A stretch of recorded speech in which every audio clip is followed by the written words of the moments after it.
नमस्कार, बहुत स्वागत है आपका। मैं हूं आपके साथ सुमित शर्मा। रायपुर से बड़ी खबर है, जहां पर जूनियर डॉक्टर्स की हड़ताल आज खत्म हो सकती है, क्योंकि CM Bhupesh Baghel junior doctors से मिलेंगे। सीएम भूपेश बघेल से आज शाम जूनियर डॉक्टर्स की मुलाकात हो सकती है।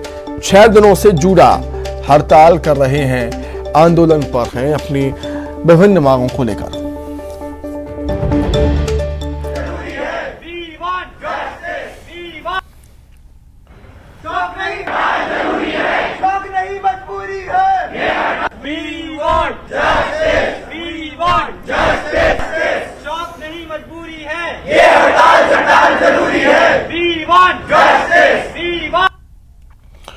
तो जूनियर डॉक्टर की हड़ताल से जो व्यवस्थाएं हैं, स्वास्थ्य सेवाएं हैं, वो चरमरा गई हैं।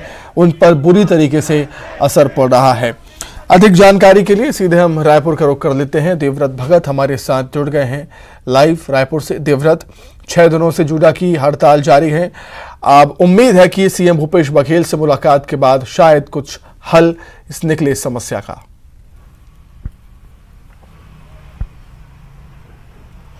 जी, जूनियर डॉक्टरों के हड़ताल से सीधा असर स्वास्थ्य सुविधाओं पर पड़ रहा है, क्योंकि रायपुर के सबसे बड़े सरकारी अस्पताल में एक तरह से जो बड़ी व्यवस्था है वो जूनियर डॉक्टर्स ही संभालते हैं, और अंबेडकर अस्पताल की व्यवस्था चरमराने की वजह से मरीजों को खासी दिक्कतों का सामना अब तक करना पड़ रहा है। लेकिन आज जो मुलाकात एक तरह से होने वाली है, उसको लेकर के यही कहा जा रहा है कि आज जो मुलाकात होगी उसके बाद जूनियर डॉक्टर्स जो है वो अपनी हड़ताल खत्म कर सकते हैं, क्योंकि जो सैद्धांतिक सहमति है वो मुख्यमंत्री के द्वारा मिलने की उम्मीद जताई जा रही है। और एक तरह से मुख्यमंत्री ने कह भी ये दिया है कि आने वाले दिनों में जो जूनियर डॉक्टर्स हैं उनका स्टाइपेंड जो है वो सरकार बढ़ा सकती है। फिलहाल अब मुख्यमंत्री के इस आश्वासन के बाद क्या कुछ होता है, ये फैसला जूडो के जो पदाधिकारी हैं वो लेंगे। लेकिन संभवतः ये कहा जा रहा है कि आज जूनियर डॉक्टर्स की हड़ताल आज शाम तक खत्म हो सकती है। जी, देखने वाली बात होगी कि क्या कुछ बात होती है, हड़ताल खत्म होती है या नहीं होती है। देवव्रत, आप हमारे साथ बने रहिएगा, कुछ और खबरों पर ही हम आपसे जानकारी लेंगे। आगे बढ़ेंगे। रायपुर से ही बड़ी खबर है, बीजेपी एसटी मोर्चा के प्रदेश पदाधिकारियों की घोषणा कर दी गई है। रायपुर के विकास मरकाम बने हैं बीजेपी के एसटी मोर्चा के अध्यक्ष। वहीं कांकेर की सुमित्रा मारकोले बनी है उपाध्यक्ष। सुमित्रा समेत 6 नेताओं को उपाध्यक्ष की जिम्मेदारी सौंपी गई है। बीजेपी एसटी मोर्चा के जिलाध्यक्षों की घोषणा हुई है। प्रदेश अध्यक्ष अरुण साव और प्रदेश संगठन महामंत्री पवन साय की सहमति के बाद ये ऐलान किया गया। देवव्रत लगातार हमारे साथ बने हुए हैं। आइए देवव्रत का ही रुख कर लेते हैं। देवव्रत, चुनावी साल है ये और बीजेपी चाहेगी जितनी जल्दी नियुक्तियां हो सकें वो हो जाएं। जी, और वो इसलिए क्योंकि अब समय बचा नहीं है। इस साल के अंत में चुनाव होने वाले हैं और ऐसे में सभी मोर्चा प्रकोष्ठों को एक्टिव रहने के लिए कहा गया है। इसके अलावा कई ऐसे मोर्चा प्रकोष्ठ जिनमें बदलाव की गुंजाइश है, या फिर अब तक जो बैठकें हुई हैं उस दौरान उनकी जो परफॉर्मेंस आकी गई उस परफॉर्मेंस में खरे नहीं उतरने वाले जो मोर्चा के अध्यक्ष हैं वो बदल दिए गए। तो इसी फहरिस्त में ये देखा गया कि अनुसूचित जनजाति जो मोर्चा है उसमें बड़ा बदलाव हुआ है। विकास मरकाम को प्रदेश अध्यक्ष की जिम्मेदारी यहां पर दी गई है, और क्योंकि आदिवासी आरक्षण का मसला इस वक्त प्रदेश में छाया हुआ है, तो निश्चित तौर पर यहां पर बीजेपी की जो अनुसूचित जनजाति मोर्चा होगी उसके पास बड़ी जिम्मेदारी होगी। और अब ये देखना होगा कि किस तरह से ये मोर्चा प्रकोष्ठ काम करता है, क्योंकि पिछले कुछ दिनों से ये देखा गया कि लगातार आदिवासियों के मसले को लेकर के, आरक्षण के मसले को लेकर के लगातार बीजेपी मुखर रही है, और अब तक आरक्षण का मसला शांत नहीं हुआ है। खासकर आदिवासी आरक्षण को लेकर के लगातार बीजेपी सरकार पर हावी होने की कोशिश कर रही है। तब इस दौरान जब अनुसूचित जनजाति मोर्चा की नई एक तरह से टीम तैयार होती है, तब बड़ी जिम्मेदारियां भी उनके लिए तय कर दी गई है। और अब ये देखना होगा कि इस घोषणा के बाद कितना एक्टिव ये मोर्चा दिखाई देता है। जी ठीक है देवव्रत, बहुत शुक्रिया तमाम जानकारी के लिए, बहुत धन्यवाद। आगे बढ़ते हैं। बिलासपुर से खबर है, जहां पर नगर निगम के दस्ते से युवक भिड़ गया। नगर निगम की टीम प्रभारी पर हमला किया है। युवक ने अतिक्रमण हटाने के दौरान हमला किया है। साइंस कॉलेज के पास अतिक्रमण हटाने का विरोध युवक ने किया। पुलिस ने आरोपी को गिरफ्तार कर लिया।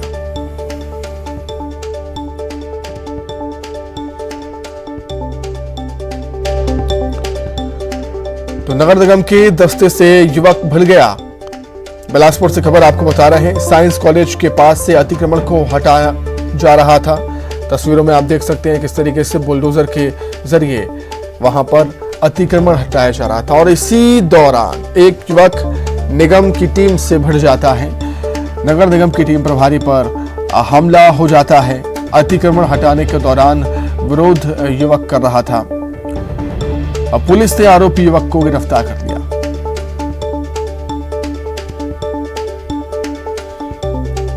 तस्वीरें आप देख सकते हैं किस तरीके से युवक ने नगर निगम की टीम से यहां पर बहस की और हमला भी किया है।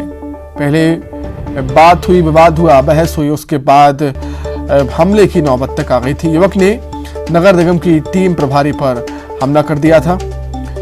बिलासपुर में साइंस कॉलेज के पास अतिक्रमण हटाने का विरोध युवक कर रहा था। आखिर पूरा माजरा है क्या, समझ लेते हैं। समझने के लिए बिलासपुर का रुख कर लेंगे। विनोद कुशवाहा हमारे साथ जुड़ गए हैं लाइव। विनोद, क्या कहना है युवक का, क्यों विरोध कर रहा था? क्या पहले कोई नोटिस उसको नहीं मिला या उसका ये कहना है कि नियम के विरुद्ध कार्रवाई हो रही है?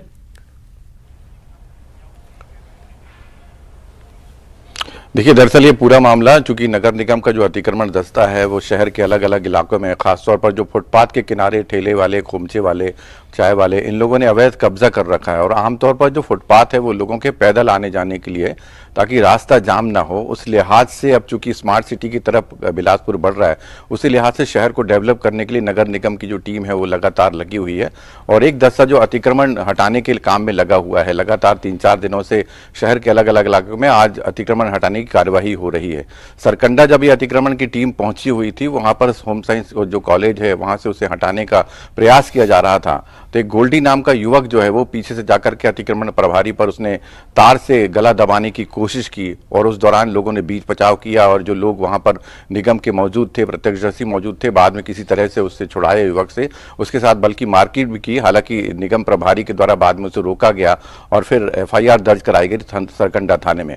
जहां तक युवक की बात है तो युवक का आरोप यह है कि पहले से निगम ने कोई सूचना नहीं दी और वो बेरोजगार है, अपना रोजगार कर रहा था और इस तरह से उसकी जो पूंजी थी, जमा पूंजी जो उसने व्यवसाय खड़ा कर रखा था, उसको कहीं ना कहीं नुकसान पहुंचाया गया। उससे वो काफी ज्यादा आक्रोशित था, क्रोध में था और इस वजह से उसने कदम उठाया। हालांकि शासकीय कार्य में बाधा डालने के जुर्म में उसके खिलाफ कई धाराओं के तहत मामला जो है सरकंडा थाने में दर्ज किया जा रहा है और युवक इस समय सरकंडा पुलिस की गिरफ्त में है। जी सुमित। ठीक है विनोद, बहुत शुक्रिया तमाम जानकारी के लिए, जुड़ने के लिए बहुत धन्यवाद। आगे बढ़ेंगे। पंडित धीरेन्द्र शास्त्री को मध्य प्रदेश में धमकी के बाद, जो धमकी मिली है उसके बाद छत्तीसगढ़ के कांग्रेस नेता ने उनकी सुरक्षा की मांग की है। कांग्रेस प्रवक्ता और अधिवक्ता अमित श्रीवास्तव ने न्यूज 18 से बातचीत की। केंद्रीय गृह मंत्री अमित शाह से Y+ सुरक्षा देने की मांग की है।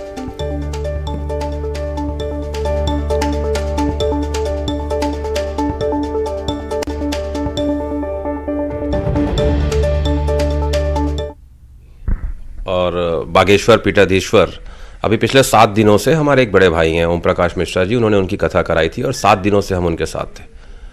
मुझे लगता है कि जिस प्रकार से महाराज जी के भाई को फ़ोन पे धमकी भी दी गई है, तो मैंने देश के गृह मंत्री आदरणीय अमित शाह जी से उनको Y+ सुरक्षा देने की मांग की है और मैंने कहा है कि वो देश में घूम घूम के राम कथा भी कर रहे हैं और मुझे ऐसा लगता है कि उन्हें Y+ सुरक्षा सरकार, केंद्र सरकार स्थिति के अवलोकन करने के पश्चात, सारी परिस्थितियों को देखने के बाद मुझे ऐसा लगता है कि उन्हें Y+ सुरक्षा प्रदान करनी चाहिए। और ट्वीट अगर आप देखेंगे तो किसी भी ट्वीट में लिखे रहता है ट्वीट्स आर पर्सनल। ये मेरे पर्सनल ट्वीट है, मेरी व्यक्तिगत आस्था है। और जिस प्रकार से मैंने कहा ना कि पिछले 7 दिनों से हम उनकी रामकथा सुन रहे थे और अद्भुत उन्होंने रामकथा कही, तो मुझे ऐसा लगता है कि उनकी सुरक्षा की जिम्मेदारी केंद्र सरकार की है और मुझे लगता है कि उन्हें Y+ सुरक्षा प्रदान तत्काल करना चाहिए। मुंगेली से खबर है। मुंगेली नगर पालिका उपाध्यक्ष की कुर्सी बच गई है। उपाध्यक्ष मोहन मल्लाह की कुर्सी बची है। उपाध्यक्ष के खिलाफ अविश्वास प्रस्ताव गिर गया। कांग्रेस पार्षदों का विश्वास प्रस्ताव पारित नहीं हो सका। नगर पालिका के बाहर बीजेपी कार्यकर्ताओं ने इसको लेकर खुशी जताई है, खुशी जाहिर की है। बीजेपी के मोहन मल्लाह बने रहेंगे नगर पालिका के उपाध्यक्ष।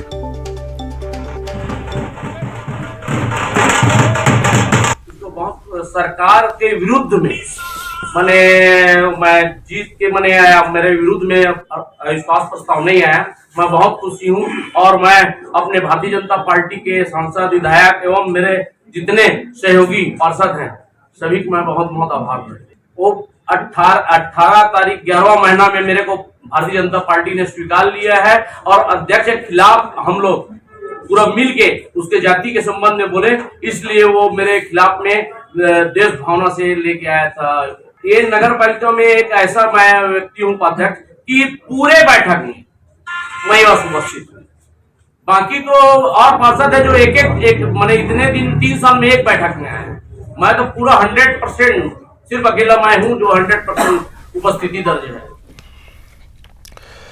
गरियाबंद से बड़ी खबर, आंगनवाड़ी कार्यकर्ताओं को प्रशासन ने रोका है। राजिम के महानदी पुल पर प्रशासन ने रोका है। धरना प्रदर्शन में शामिल होने जा रहे थे ये रायपुर आंगनवाड़ी कार्यकर्ता 6 सूत्री मांगों को लेकर रायपुर में प्रदेश स्तरीय धरना दे रहे हैं। आंगनवाड़ी कार्यकर्ता और सहायिकाओं का 23 से 27 तक राजधानी में महापड़ाव का कार्यक्रम है और सैकड़ों की संख्या में आंगनवाड़ी कार्यकर्ता शामिल होने जा रहे थे रायपुर, लेकिन उन्हें राजिम के महानदी पुल पर प्रशासन ने रोक दिया। 6 सूत्री मांग को लेकर आंगनबाड़ी कार्यकर्ता और सहायिका बड़ी संख्या में राजधानी में आयोजित धरना प्रदर्शन में शामिल होने जा रहे थे। उन्हें राजिम में रोक दिया गया है और तमाम आंगनबाड़ी कार्यकर्ता और सहायिका को आप देख सकते हैं। क्या मांग थी और कहां जा रहे थे आप लोग? हम लोग अभी रायपुर के लिए जा रहे थे। 23 से 27 के बीच हमारा महापड़ाव हड़ताल है रायपुर में। तो हम लोग को यहाँ पर राजिम में हम लोग हड़ताल के लिए निकले थे। राजिम में यहाँ पर हम लोग को शासन का आदेश है करके बीच में रोक दिया गया है और हम लोग अपनी मुख्य मांगे को लेकर क्या मांगे हैं? हमारी मुख्य मांगे है कि हमें शासकीय कर्मचारी घोषित करें और साथ ही पेंशन की सुविधा दिया जाए और जो आंगनबाड़ी सहायिका है उसको कार्यकर्ता के पद पर, कार्यकर्ता है उसको सुपरवाइजर के अतिरिक्त पद पर हमें नियुक्त किया जाए। कितने की संख्या में हो आप लोग? 100-150 की संख्या में है। अभी रायपुर जाने वाले थे तो आगे हम लोग को आगे जाने नहीं दे रहे हैं, रोक दिए गए। और इस रोकने के साथ साथ हमारी जो ऊपर की सुपरवाइजर मैडम है वो भी शामिल है। आदेश कॉपी मांगने पर हमें दिखाया नहीं जा रहा है। देखिए सुपरवाइजर पर भी रोकने का आरोप लगा रहे हैं। तमाम यहाँ पर लोग हैं, देख सकते हैं। पुलिस प्रशासन तमाम गाड़ियों को चेक किया जा रहा है और चेक कर जो आंगनबाड़ी कार्यकर्ता हैं उन्हें धरना प्रदर्शन में जाने से रोका जा रहा है। तो अपनी 6 सूत्री मांगों को लेकर बड़ी संख्या में आंगनबाड़ी कार्यकर्ता रायपुर जा रहे थे, उन्हें राजिम में ही रोक दिया गया है। न्यूज़ 18 के लिए गरियाबंद से शेख इमरान। प्रधानमंत्री नरेंद्र मोदी थोड़ी देर में प्रधानमंत्री राष्ट्रीय बाल पुरस्कार के विजेताओं के साथ बातचीत करेंगे। साथ लोक कल्याण मार्ग पर विजेताओं से बातचीत करेंगे। भारत सरकार द्वारा नवाचार, समाज सेवा, शैक्षिक, खेल, कला और संस्कृति और बहादुरी जैसी 6 श्रेणियों में असाधारण उपलब्धि हासिल करने वाले बच्चों को प्रधानमंत्री राष्ट्रीय बाल पुरस्कार प्रदान करती है। प्रत्येक पुरस्कार विजेता को 1 पदक, 1 लाख रुपए का नगद पुरस्कार और 1 प्रमाण पत्र दिया जाता है। पीएम से मुलाकात के पहले बच्चों ने केंद्रीय मंत्री स्मृति ईरानी से मुलाकात की। इस वक्त हमारे साथ छत्तीसगढ़ से आदित्य प्रताप सिंह हैं। इनको इनोवेशन में जो है प्रधानमंत्री राष्ट्रीय बाल पुरस्कार से नवाजा गया है, तो उनसे सीधा बात करते हैं। मैं आपसे जानना चाहूंगी, एक बहुत बड़ा मौका मिला है, इस पुरस्कार के साथ आपको नवाजा गया है, पहले तो कैसा लग रहा है और फिर आज पीएम से भी बात करने का मौका मिलेगा। अभी आपके साथ जो है कई मंत्रियों से भी आपको बात करने का मौका मिलेगा। खुद यहाँ पे स्मृति ईरानी जी है, उनके साथ पूरा संग्रहालय आपने जाके देखा, कैसा लग रहा है? जी मुझे तो काफ़ी अच्छा लग रहा है क्योंकि ये अवार्ड सही मायने में एक बहुत ही बड़ा राष्ट्रीय पुरस्कार है और इसको पाना मेरे लिए काफ़ी सम्मान की बात है। और कई मिनिस्टर्स मतलब स्मृति ईरानी जी से आज जो मुलाकात हुई और आगे पीएम जी से होने वाली है, तो उससे मैं कहूँगा डेफिनेटली काफ़ी मोटिवेशन मिलेगा। उनके विजन और उनके आइडियाज़ से हम इंस्पायर होते हैं और डेफिनेटली एक मोटिवेशन मिलता है कि हम देश के लिए कुछ आगे करते रहें। अच्छा, जैसे मैंने कहा कि आपको इनोवेशन में मिला है, तो थोड़ा सा दर्शकों को बताइए कि क्या था, क्योंकि सब जानना चाहते हैं, तो थोड़ा सा बताइए। जी, तो आज के टाइम पे एक बड़ी प्रॉब्लम है जो कि पीने के पानी में माइक्रोप्लास्टिक्स का अमाउंट काफ़ी बढ़ते जा रहा है। ये एक छोटे स्केल से प्रॉब्लम चालू हुई है पर काफ़ी जल्द काफ़ी बड़ी हो सकती है। तो मेरा प्रोजेक्ट था माइक्रोपा, जो कि पीने के पानी में पाए जाने वाले माइक्रोप्लास्टिक्स को आसानी से फिल्टर और डिटेक्ट कर सकते हैं। अच्छा, मैं ये जानना चाहूँगी, अभी आपको प्रधानमंत्री जी से जो है उनसे मुलाकात होगी तो मन में कुछ सवाल भी हैं, कैसी उत्साह है, क्या सोचा है कि जब मिलेंगे क्या होगा, मतलब एक एक्साइटमेंट तो होगी। जी डेफिनेटली काफ़ी ज़्यादा एक्साइटमेंट है और थोड़ा सा नर्वसनेस बोल सकते हैं, पर मैं काफ़ी एक्साइटेड हूँ उनसे मिलने के लिए और आगे उनसे जानने के लिए कि एक लंबे विजन के साथ कैसे हम अपने आइडियाज़ प्लान कर सकते हैं, ताकि मैं भी अपने आने वाले फ्यूचर एंडेवर्स में, आने वाले प्रोजेक्ट्स में काफ़ी अच्छे से काम कर सकूं। बिल्कुल, देखिए बच्चों के अंदर एक उत्साह भी है और साफ तौर पर उनका कहना है कि आज उनको जो ये मौका मिल रहा है उसमें इनको और जो आइडियाज़ हैं, जो इनोवेशंस है, वो अपनी बात रख पाएंगे और आगे जो है वो मौका मिलेगा। कैमरामैन फलाद के साथ फराह खान, न्यूज़ 18 दिल्ली। इसी के साथ ही फिलहाल इस बुलेटिन में इतना ही। नमस्कार।